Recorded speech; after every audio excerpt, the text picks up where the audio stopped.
So, we're here to talk about the main idea, or what we believe to be the main idea of Macbeth.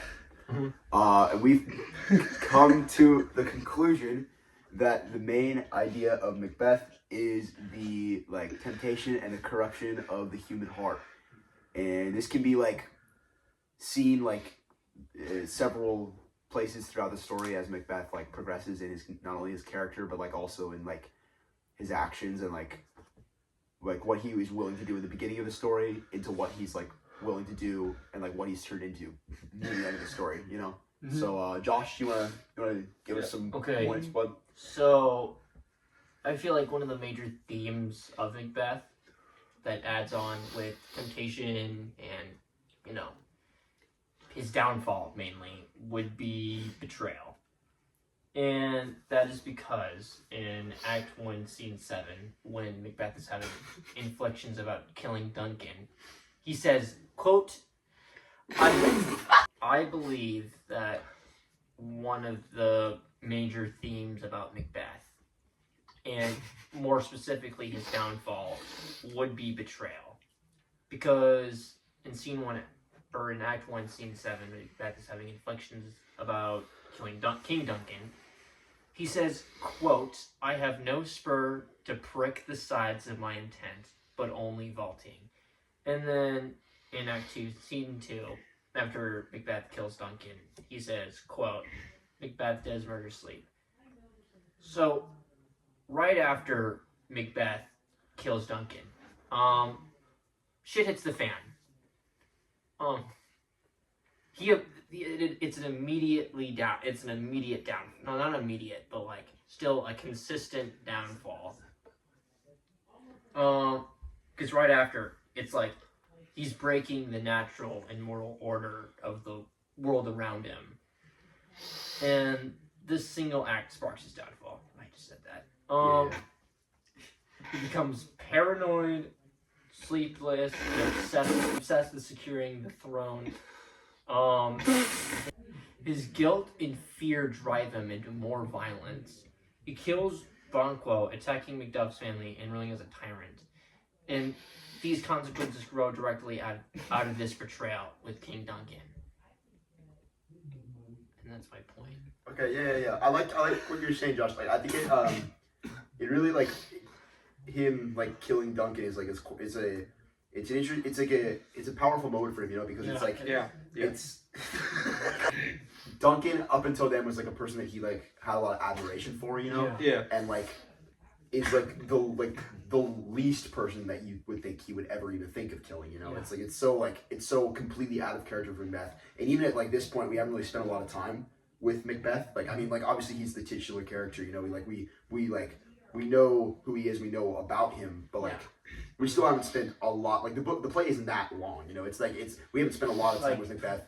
It's 30 pages. Right, but even from the way that Shakespeare shapes Macbeth's opinions and his morals of how he holds Duncan up at that level, and even in the beginning when it talks of the sergeant is talking about essentially his his great war stories, how he saved everybody, and he's a respectable person. It's just it's not it's so such a downgrade of his character from completely moralistic and righteous and honorable to the worst of the worst, becoming completely what he's not, Corbin, you want to add anything?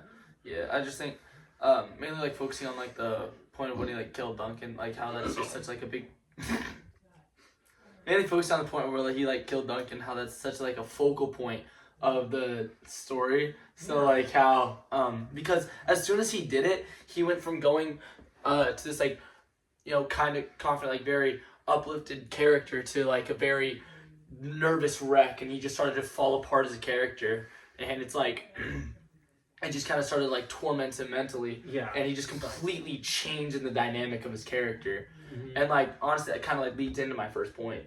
I did more of a guilty conscience ultimately destroys those who gain power immorally.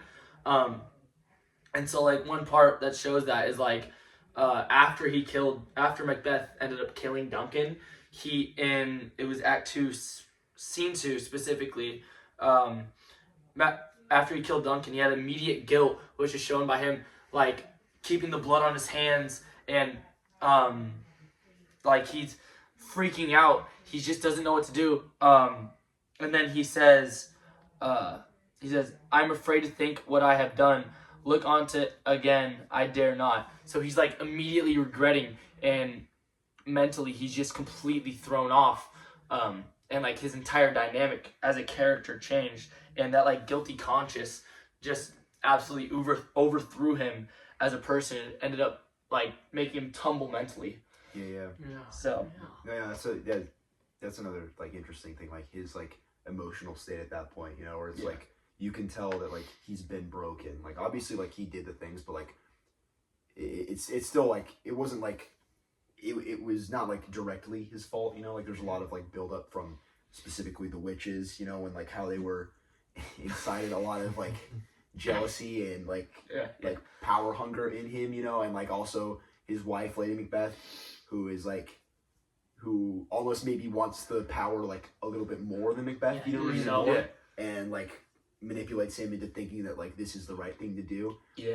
And so like he's definitely like kind of like what you're saying, like paranoid almost, you know, like very like like fear stricken, you know. It's like it's very it's very clear that like this is not like what he like at that point, like not really what he wants to do maybe, but like what he thinks that he has to do, you know. So like there's a lot of like almost like phases of his like downgrade, you know, starting from like completely moralistic and then going into like sort of a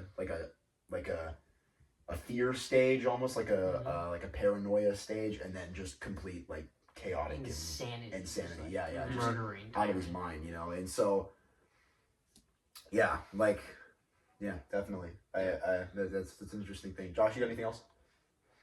No, you're out of okay. Well, I did want to talk a little bit more about the witches and their usage of Banquo,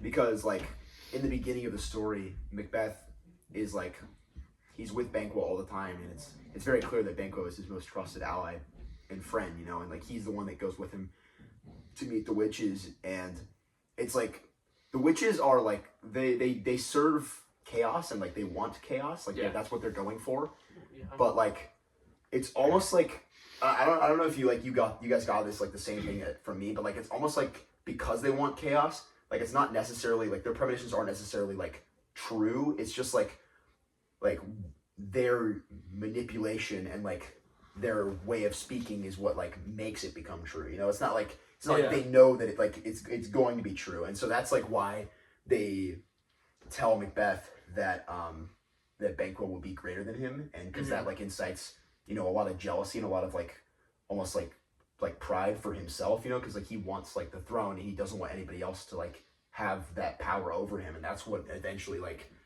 you know, leads him to kill Banquo, his most trusted ally, his most trusted friend. You know, it's like such a, I mean, obviously it's such a drastic like change of his character, but like it's interesting like how the witches are able to like manipulate him, you know, and it's like it's not really like directly, but like it's also you can't really put all the blame on the witches because like they only serve chaos, and Macbeth hadn't been so like, I mean, yes, he was a moralistic person at the beginning, but like one can almost argue that he still had that like self-righteousness and that like jealousy just like inside him that would just needed to be like brought out by something like some external force, you know. So like I was definitely gonna say that kind of exactly what you brought up at the end there. It's just Macbeth, he was always brought up as this very integral, smart, disciplined like warrior, and he was very praised and brought high up to the point where he was the Thane of Cawdor and all this, and so I do agree with the fact that like maybe the witches brought up this whole fact of like brought out this inner destruction of him, this inner chaos of him. So I definitely think that's a good point.